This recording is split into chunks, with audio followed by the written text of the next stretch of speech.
नमस्कार साथियों, मैं राहुल शुक्ला। और मैं शिवांग यादव। तो साथियों, आज खास करके हम इसलिए दोनों साथी आए हुए हैं। आज हम थोड़ा सा बातचीत करेंगे उसके मुद्दे पर। अभी हाल में ही लल्लन टॉप अड्डे पर एक बातचीत चल रही थी। बातचीत खास करके उत्तर प्रदेश में जो चुनाव आने वाला है उसके ऊपर चल रही थी। उसमें कांग्रेस, भाजपा, सपा सभी के युवा नेता जितने भी थे सब लोग वहाँ पे उपस्थित थे और उनमें आपस में बातचीत चल रही थी। तो बातचीत यहाँ तक पहुँच गई कि कांग्रेस के जो नेता थे वो बोलने लगे कि भाई हमने ये किया, तो भाजपा वालों ने बोला कि हमने ये किया, जो कि हमेशा होता तो उसमें है। जो हमेशा होता रहता है आमतौर पर बातचीत में। तो बीच में यह हुआ कि बात वहाँ तक पहुँच गई कि भाजपा की जो युवा नेता एक रुचि पाठक हैं, उन्होंने ये बोल दिया कि आज आज़ादी, तो आपके समय में तो आज़ादी भी अधूरी मिली है जो कि 99 ईयर की लीज पर है। तो बात वहाँ पे है और उसी पे आज हम बात करेंगे। उसमें एक तो देखो, उसमें दिक्कत ये हुई कि जब वो मैंने देखी वीडियो, तुमने भी देखी होगी, कि जब ये बात रखती हैं वो रुचि जी कि भाई आज भी भारत 99 साल की, आपने तो 99 साल की लीज पर ली थी आज़ादी, कांग्रेस के प्रवक्ता को ये कह रही थी। तो उस पे एकदम से जो लल्लन टॉप के जो चलाते हैं मालिक है सौरभ द्विवेदी, उन्होंने एकदम से बोला कि एक मिनट अब इस पे बात की जाए। क्योंकि क्या है कि जो लल्लन टॉप है, हमने एक वीडियो बनाई थी, उसके ऊपर लल्लन टॉप ने अपना एक आर्टिकल लिखा था। तो लल्लन टॉप के पहले से पता है उन लोगों को कि ये बात चल रही है इंटरनेट पे, तो उन्होंने रोक के उनसे पूछा कि भाई कैसे आप कह रही है 99 साल की लीज। तो शायद वो रुचि जी उस बात को समझा नहीं पाई। तो उसमें दिक्कत की बात ये है कि भाई किसी को अगर अधूरी जानकारी है किसी चीज की, तो उससे ये तो साबित नहीं हो जाता कि बात ही पूरी गलत है। बात ही गलत है ना भाई, भले ही रुचि पाठक अपनी बात नहीं रख पाई पूरी, तो इसका मतलब ये थोड़ी ना है कि पूरी बात ही गलत है। और जो लोग मजाक उड़ा रहे हैं उनमें से कोई भी ऐसा नहीं होगा जिसने इस बात पे पूरा एक अध्ययन किया हो और उसके बाद एक जाके मजाक उड़ाया रुचि पाठक का इंटरनेट पर जाकर। कोई भी ऐसा नहीं होगा कि किसी ने अपना पूरा अध्ययन कर लिया कि भाई इसने ये बात बोली है तो एक बार देख लेते हैं कहीं पर कि भाई 99 साल की लीज की बात कहाँ से आई, तो कुछ ढूंढते हैं इंटरनेट पे। किसी ने कुछ नहीं ढूंढा भाई, सौरभ द्विवेदी ने मजाक उड़ा दिया तो सब मजाक उड़ा रहे हैं। कोई उसका आजकल मीम एक चीज चलती है कि भाई वो मीम बना बना के डाल रहे हैं। तो आज बात ये है कि हम दोनों क्यों एकत्रित हुए हैं। हम यहाँ पे इसलिए आपके सामने आए हैं कि इस विषय पे आपके जो प्रश्न हैं और जो लोगों के दिमाग में अब इस वीडियो के वायरल होने से एक प्रश्न खड़ा तो हुआ ही होगा कि ये 99 साल की लीज की बात क्या है और क्या भारत आज भी गुलाम है क्या ब्रिटेन का गुलाम है या फिर रानी का गुलाम है। इस बात पे भी हम एक पूरा स्पष्टीकरण देंगे। तो उसके ऊपर भी हम ये बात रखेंगे कि भाई हमने पहले क्या था कि हम लोगों को भी ये लगता था कि जब हमने आज से 6-7 साल पहले ये बात सुनी, राजीव दीक्षित जी की वीडियो देखी थी और भी कई लोग ऐसे थे सामाजिक क्षेत्र में जिनसे हमने ये बात सुनी कि भाई भारत आज भी गुलाम है, तो तब हमें भी ऐसे ही लगा था कि भाई क्या बात कर रहे हैं, आराम से तो घूमते हैं, खाते पीते हैं, कोई नहीं रोकने वाला, कहाँ से स्वतंत्र है, सब स्वतंत्र है, कानून बनता है, डिसीजन लेते हैं, कौन हमें रोकने वाला है, गुलाम थोड़ी ना है हम लोग। तो फिर हमने लेकिन किसी का मजाक नहीं उड़ाया जिसने हमें बात बताई। हमें लगा कि थोड़ा सा ढूंढ के देख लेते हैं भाई कि क्या है इसमें। तो ढूंढ के जब देखा तो बहुत सारे ऐसे तथ्य हमारे सामने आए जिससे हमें थोड़ा सा शक तो हुआ कि भाई कुछ तो गड़बड़ है। भाई जब हमने फिर क्या करा, हमारे एक साथी हैं दीपक राठी, उन्होंने एक आरटीआई लगाई। तो आरटीआई में उन्होंने प्रश्न पूछे थे, वो 2-3 प्रश्न उन्होंने क्या पूछे थे, थोड़े से बताओ क्या क्या प्रश्न थे उसमें। उसमें एक था भाई कि 1947 में भारत किससे आजाद हुआ और कब आजाद हुआ। 1947 के पहले भारत का शासक कौन था और उसके बाद 1947 के बाद सब भारत का शासक कौन था। 14 अगस्त और 16 अगस्त 1947 में क्या अंतर था। इन सब चीजों के ऊपर 10 क्वेश्चन इस तरीके से हैं। 10 क्वेश्चन थे और ये प्रश्न था कि भाई 1950 में 24 जनवरी 1950 और 27 जनवरी है ना, माफ कीजिएगा, 25 जनवरी 1950 और 27 जनवरी 1950 में भारत की स्थिति में क्या परिवर्तन हुआ था। तो इस प्रकार के उन्होंने 10 प्रश्न पूछे सरकार से, आरटीआई लगाई, आरटीआई का कोई जवाब नहीं आया। उन्होंने फिर एक पत्र और लिखा कि भाई मेरी इस आरटीआई का कोई जवाब नहीं दिया गया, तो उसका भी सरकार ने उन 10 सवालों का कोई जवाब नहीं दिया। उसके बाद उन्होंने फिर एक और पत्र लिखा, उसका भी कोई जवाब नहीं आया। तो तब हमारा शक गहरा है कि भाई सरकार अगर इस बात में कुछ थी तो जवाब तो दे सकती थी, एक जवाब लिख के दे सकती थी कि भाई भारत के लोग आजाद है, इंग्लैंड की रानी का भारत के ऊपर किसी भी तरीके का कोई अधिकार नहीं है। अरे सिंपल सा कह देना था भाई, सिंपल सा ये कह देना था कि भाई 1947 से पहले ब्रिटेन का शासन था, उसके बाद अब भारत के लोगों का शासन है, बस लोकतंत्र तरीके से भाई, जिस तरीके से मानते हैं कि भाई लोकतंत्र है तो सबका अधिकार है, सबका सब उस पे राजा हैं, तो उसके तरीके बता दो भाई कि भारत के लोगों का इस पे राज है, क्या दिक्कत है उसमें? लेकिन नहीं दिया जवाब नहीं दिया। अब फिर उसके बाद फिर हम जब और चीजों को खोज रहे थे तो फिर हमें सी राजगोपालाचारी, जो चक्रवर्ती राजगोपालाचारी थे, उन्होंने और नेहरू ने शपथ ली थी। मैं चक्रवर्ती राजगोपालाचारी गंभीरता के साथ इस बात को पक्का करता हूं कि मैं his majesty king George sixth और उनके उत्तराधिकारी के प्रति विधि के अनुसार वफादार, निष्ठावान रहूंगा और उनके प्रति पूर्ण भक्ति रखूंगा। और मैं चक्रवर्ती राजगोपालाचारी इस बात को गंभीरता के साथ पक्का करता हूं कि मैं गवर्नर जनरल के पद पर his majesty king George sixth एवं उनके उत्तराधिकारियों के ठीक प्रकार से सत्यता के साथ सेवा करूंगा।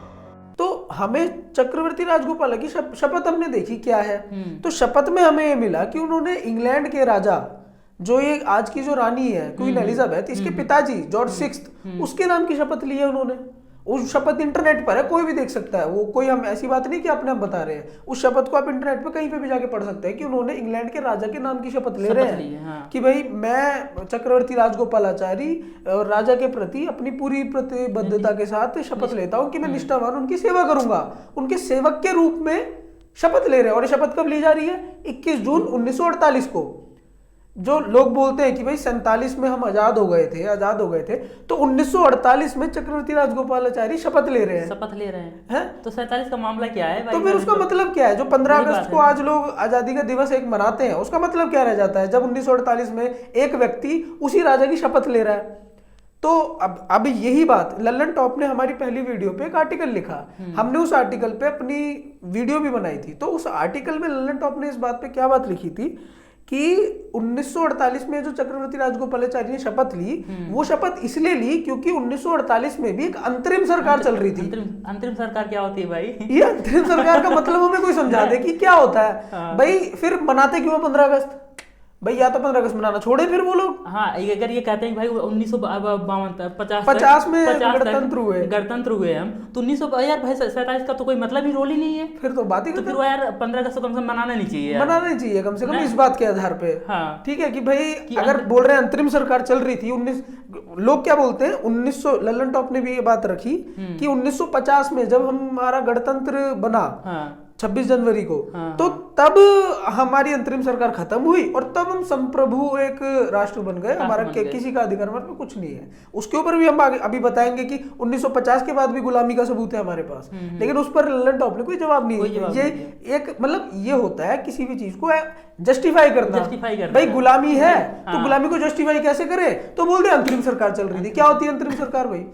अब 1950 में लोग बोलते हैं कि नहीं 47 में नहीं हुए थे, 1950 में जब गणतंत्र मिल गया तो हम फिर एक राष्ट्र हो गए, आजाद राष्ट्र।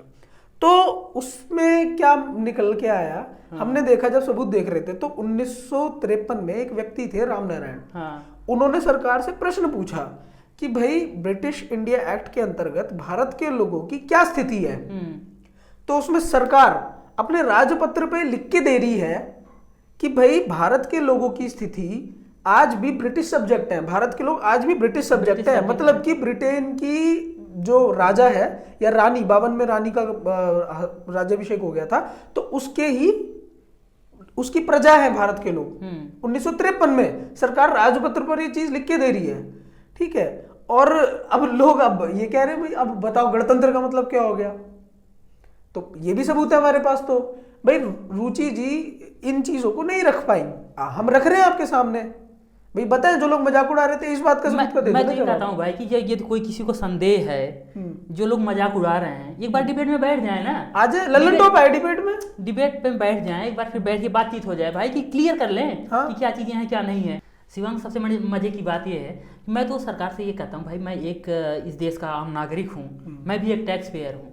इनडायरेक्ट टैक्स सबसे ज्यादा यार आम नागरिक ही पे करती है। तो मैं एक आम नागरिक होने के कारण मैं थोड़ा सा मांग रहा हूँ सरकार से, मैं एक बोल रहा हूँ कि भाई वो मुझे एक राजपत्र पर लिख के दे दे कि भाई भारत जो है स्वतंत्र राष्ट्र है, ब्रिटेन की महारानी यहाँ की रानी नहीं है, यदि ऐसा लिख के दिया जाए तो भाई मैं खुलेआम आके मंच पे, किसी भी मंच पे जो जहाँ बुलाएंगे वहाँ पे आके माफ़ी मांगेंगे कि भाई साहब मुझसे गलती हो गई, मुझसे बहुत बड़ी भूल हो गई और भारत एक स्वतंत्र राष्ट्र है, और इस तरीके से मैं बात रखेंगे पूरी। उसमें क्या दिक्कत है?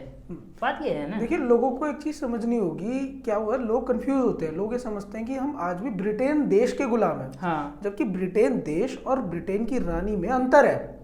ब्रिटेन, हम जब 47 में क्या हुआ, हाँ। 47 से पहले जब सबसे ऊपर था ब्रिटेन का राजा, हाँ। ब्रिटेन के राजा के नीचे था ब्रिटेन का पार्लियामेंट, उस पार्लियामेंट के नीचे आता था भारत देश, भारत देश। तो ब्रिटेन का जो पार्लियामेंट था वो ही भारत के लिए कानून बनाया करता था 47 से पहले। लेकिन 47 में हमें क्या इजाजत दे दी गई, भारत के लोगों को क्या इजाजत दे दी गई कि आप भी अपने द्वारा चुने गए लोगों का एक पार्लियामेंट बना के अपने कानून खुद बना सकते हैं। तो हमारी स्थिति ब्रिटेन के साथ आ गई, ब्रिटेन के पार्लियामेंट के साथ। लेकिन इसका मतलब ये नहीं कि राजा हमारा बदल गया, राजा भी वही था, बस हमें हमारे कानून बनाने के लिए स्वतंत्र कर दिया गया कि आप अपने कानून खुद बना सकते हो। स्थिति में बस इतना सा ही परिवर्तन आया था 1947 से पहले और 1947 के बाद, ठीक है। और उसमें कोई अलग चीज नहीं है। 50 में भी जो गणतंत्र की बात है, तो उसका मतलब ये नहीं है कि हम स्वतंत्र हो गए। एक बात ये भी आती है कि भाई बिना वीजा के, हाँ, ये सबसे महत्वपूर्ण बात है। देखो अभी एक बात यहाँ पे आ जाती है कि ब्रिटेन की जो महारानी है वो बगैर वीजा के, उसका तो मान लो पासपोर्ट बनता नहीं, वो लोग बोलते हैं बगैर वीजा पासपोर्ट के यहाँ भी भारत में आ जाती है। सबसे बड़ी बात है कि वीजा पासपोर्ट में लोगों के बीच में अंतर नहीं पता किसी को ना। और दूसरी बात क्या है कि अगर उनसे बोलो कि भाई ब्रिटेन की महारानी जो है वो बिना वीजा के हमारे यहाँ आ जाती है, भारत में आ जाती है, तो लोग तर्क क्या देते हैं? लोग तर्क देते हैं कि अरे उसके नाम का पासपोर्ट जारी होता है इसलिए उसका वीजा नहीं बनता। अरे भैया, वीजा पासपोर्ट में दोनों में अंतर होता है। उसके बाद फिर हम लोगों के मन में आया चलो ठीक है भाई, उसके नाम का पासपोर्ट बनता है तो हमारे यहाँ भारत में भी कोई ऐसा आदमी होगा जो बगैर वीजा पासपोर्ट के चला जाता होगा, कहीं विदेश में तो जाता होगा भाई, ब्रिटेन जाना होगा तो कहीं बगैर वीजा पासपोर्ट के चला जाता होगा। लेकिन भाई जब हमारे एक साथी हैं राहुल सहरावत हरियाणा के, तो उन्होंने जब RTI लगाई और भारत सरकार से जवाब मांगा कि भाई भारत का कोई ऐसा व्यक्ति जो ब्रिटेन बगैर वीजा या पासपोर्ट के जाता हो और ब्रिटेन की महारानी का क्या यहाँ पे वीजा लगता है या नहीं लगता है, तो उन्होंने जब जवाब मांगा तो उसमें लिख के, भारत सरकार ने बाकायदा लिख के दिया कि यहाँ का कोई भी चाहे राष्ट्रपति हो चाहे प्रधानमंत्री हो, वो ब्रिटेन बगैर वीजा पासपोर्ट के नहीं जा सकता, बगैर वीजा के नहीं जा सकता। लेकिन ब्रिटेन की महारानी बगैर वीजा के यहाँ भारत आ सकती है। ये होता कैसे है अभी थोड़ा सा हम समझते हैं कि जैसे मान लो मेरा घर भाई एक दिल्ली में है, एक घर मेरा नोएडा में है ना, तब है तो देश एक ही। अब मुझे दिल्ली वाले घर में रहना है, जब तक रहा इच्छा हुई रहा कि ये हुआ कि चलो ठीक है थोड़ा सा नोएडा भी घूम के आ जाते हैं, घूमने की इच्छा हुई भाई मेरी, मैं निकल दिया यहाँ से, गया नोएडा पहुंच गया और वहाँ पे घूमा टहला देखा ताका, फिर वापस चला आया, फिर दिल्ली ताकि मैं रहता दिल्ली में हूँ इसलिए मैं नोएडा जाके घूम टहल के चला आया। इसी तरीके से सेम ब्रिटेन की महारानी का भी है। ब्रिटेन की महारानी अपने एक घर से भाई दूसरे घर में आ रही कि भाई तुम्हारा सब कुछ ठीक ठाक चल रहा है कि नहीं चल रहा है, क्या है, कोई दिक्कत तो नहीं है, हमारा जो जो हमने अपने एक प्रतिनिधि को वहाँ पे चुन के बैठा रखा है राष्ट्रपति को, वो सही से चला रहा है कि नहीं चला रहा है, देखने तक चली जाती है। तो ये चीजें हैं यार भाई। और ऐसे ही आप देखो तो मान लो कोई कंपनी है, उसमें कोई एक मालिक है कंपनी का, वो अपने नीचे नौकरों को रखता है, तो उन नौकरों को एक आइडेंटिटी कार्ड देता है वो। लेकिन क्या वो खुद आइडेंटिटी कार्ड रखता है? नहीं रखता। और क्या उसको कोई रोक सकता है कंपनी में आने से? कोई नहीं रोक सकता। अपनी धमक से आता है कि भाई मेरी कंपनी है, मुझे कौन रोकेगा आने के लिए। अब राहुल, इसमें लोगों को वीजा और पासपोर्ट में अंतर भी बहुत सारे लोगों को पता नहीं है। नहीं पता है। जितने लोग ये जो मजाक उड़ा रहे हैं ना, उसमें बहुत सारे लोगों को पता नहीं है कि वीजा और पासपोर्ट में डिफरेंस क्या होता है। भाई पासपोर्ट आपकी आइडेंटिटी है, मतलब कि क्या, भाई मेरा पासपोर्ट है, मेरा नाम है शिवांक यादव, मेरा पासपोर्ट ये बता रहा है कि मैं ही हूं शिवांक यादव। वीजा का मतलब क्या होता है कि जब मैं अमेरिका जाऊंगा तो अमेरिका की अथॉरिटी ये चेक करेगी कि भाई शिवांक यादव हमारे देश में आना चाहता है 6-7 दिन के लिए, तो भाई हम उसको 6-7 दिन के लिए ग्रांट करते हैं, मतलब कि ऑथराइज करते हैं कि तुम आ सकते हो, जिसे वो रिजेक्ट भी कर देते हैं और कर भी सकते हैं। ठीक है, ये होता है वीजा का मतलब। तो एक रानी हमारे देश में बिना परमिशन के घुसती है, इसे घुसना ही कहेंगे कि भाई मैं आ रही हूं और इंतजाम करो मेरा। लेकिन यहाँ का जब प्रधानमंत्री जा रहा है तो भाई उसको वीजा लेना पड़ रहा है, उसको परमिशन लेनी पड़ रही है। भले ही वहां पे पहुंचते हैं तो लग जाता है, जिसे ऑन अराइवल वीजा कहते हैं, लेकिन परमिशन ले रहा है। इस बात को ध्यान दीजिए आप। ये नहीं है कि ऑन अराइवल पे मिल रहा है तो मिल जाता है, ऐसा नहीं होता। मिल रहा है, इस बात पे ध्यान है कि भाई उसको लेनी पड़ती है परमिशन, जिसे वो मना भी कर सकते हैं। लेकिन रानी का तो परमिशन ना परमिशन की कोई बात ही नहीं कोई है। बात ही नहीं भाई, वो तो अपने आप आ जाती है, जब मन चाहे तब आई, यहाँ जब पे मन चाहे तब यहाँ से चली चली गई यहाँ से। वो रानी अपनी धमक से आती है कि भाई मैं आ रही हूँ और इंतजाम करो, मुझसे कौन क्या पूछेगा। इसलिए ऐसा नहीं है कि रानी को और राष्ट्रपति प्रधानमंत्री को वीजा नहीं लगते, इनको लगते हैं, उनको नहीं लग रहे। भाई अगर उसको नहीं लग रहे तो फिर ऐसा करो कि हमारे किसी को भी नहीं लगेगा, प्रधानमंत्री राष्ट्रपति जाएगा। अरे कोई एक आदमी तो होना चाहिए भाई, कोई एक आदमी तो ऐसा हो कि भाई जो बिना बगैर वीजा के चले जाए कहीं पे भी। अब इसमें एक चीज मुझे याद आ रहा है कि एक बार हमारे प्रधानमंत्री जो नरेंद्र मोदी जी हैं, इन्होंने ये गए थे, अमेरिका गए थे, अमेरिका से वापस आ रहे थे तो अटेंडम में ये चले गए पाकिस्तान जब गए तो इस पर थोड़ा सा रिसर्च करोगे तो उसमें पूरा आएगा, पूरा डॉक्यूमेंट उनका पूरा है अच्छे से।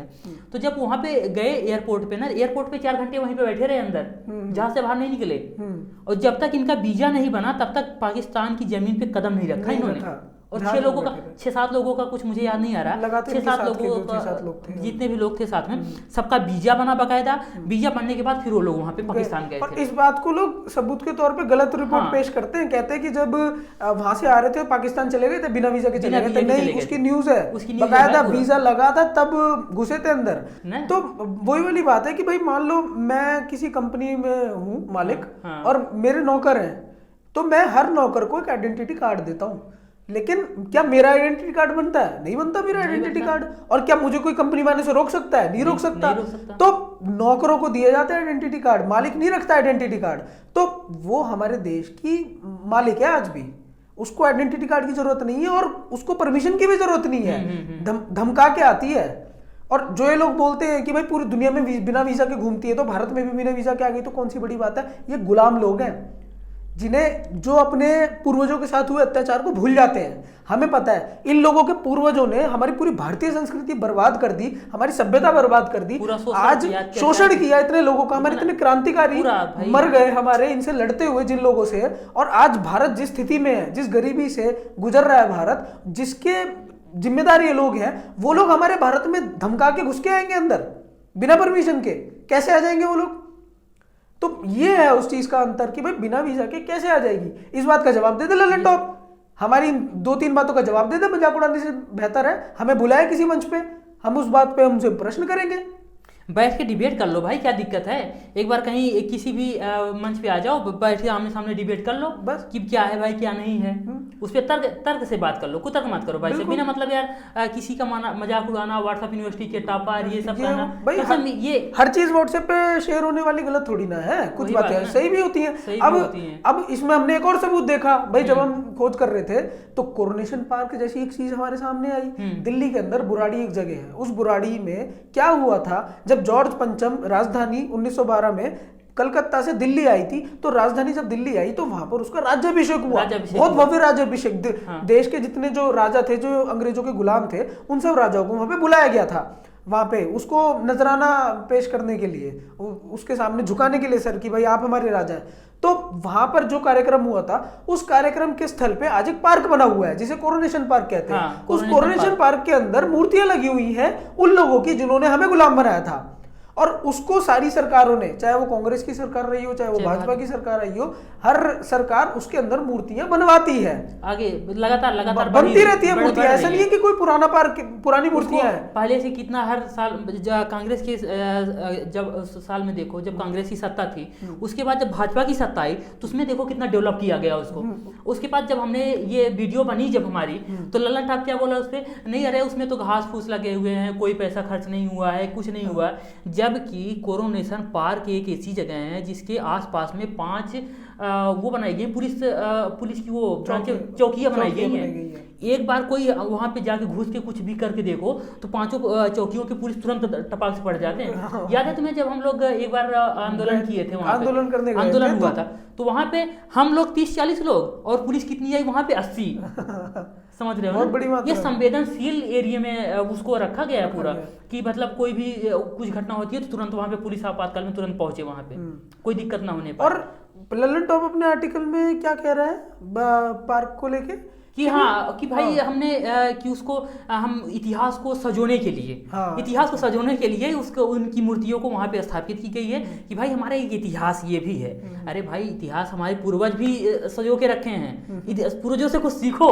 समझ रहे हो, हमारे पूर्वजों ने भाई राम और रावण दो थे, एक धर्म के पक्ष में था, एक अधर्म के पक्ष में था। तो धर्म के जो पक्ष में था राम जी, तो राम की हम पूजा करते हैं, अर्चना करते हैं, उनको आदर्श अपना मानते हैं, उसको समाज में बताते हैं, उसकी गुणगान करते हैं। लेकिन रावण जो अधर्म का साथ दिया, जो समाज का शोषण किया, उसकी हम प्रतिमा जलाते हैं, उसकी हर साल पुतला जलाते हैं भाई, दाह संस्कार करते हैं बढ़िया से बकायदा, हर साल जलाते हैं कि भाई कि कोई अधर्म का साथ देगा तो इसी तरीके से उसका जलाया जाएगा, इस तरीके से उसका अपमान होगा, साल में एक दहन किया जाएगा। तो कम से कम यार हमारा जो शोषण किया सैकड़ों वर्षों तक, जो हमारा शोषण किया, हमारे जनता का लूटा पाटा, यहाँ की सभ्यता संस्कृति सब कुछ तहस नहस कर दिया, कम से कम उसके साथ तो इतना तो होना ही चाहिए कि हमेशा हमारे जो राष्ट्रपति या प्रधानमंत्री कोई भी हो, जो भी लोग हों, वो जिस दिन वहाँ पे राज्याभिषेक हुआ था उस दिन वहाँ पे जाए, कम से कम यार 5 जूते तो मारे, चप्पल निकालो, चप्पल मारो साला कि यहाँ की ये है हमारा ये हमारा शोषण किए थे और इसके विरोध में हम इनको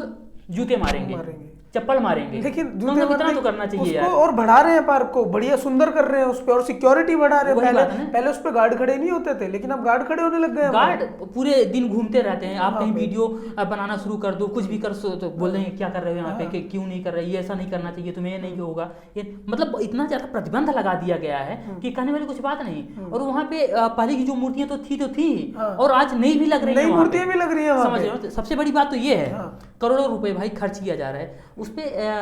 राठी जी ने शायद एक आरटीआई भी लगाई थी, आरटीआई लगाई कि भाई इस पे जो फंड आ रहा है, इसको जो डेवलप किया जा रहा है, ये पैसा कहाँ से आ रहा है, ये भारत सरकार दे रही है या ब्रिटिश गवर्नमेंट दे रही है। तो उसमें बोला कि भाई ये अपना हमारा गुप्त है, हम इस पे कोई जवाब नहीं दे सकते कुछ इस तरीके से। यही इसी तरीके का रवैया रहा है। तो इस बात पे हम कह रहे हैं कि भाई रुचि जी इस बात का नहीं जवाब दे पाई, लेकिन बात यह कि हम दे सकते हैं भाई। लल्लन टॉप बोले, किसी मंच पर बुलाए, सार्वजनिक रूप से बहस होगी, उसमें हम कुछ प्रश्न पूछेंगे कि भाई इन प्रश्नों का उत्तर दे दो। ठीक है भाई, ये कौन सा रवैया होता है कि भाई हमारे जितने भी सबूत हैं, मान लीजिए सबसे पहला आरटीआई, हमने आरटीआई लगाई, अरे नहीं वो सरकार ने जवाब नहीं दिया होगा, उसे ऐसे करके टाल दिया, हमने कहा चलो ठीक है भाई।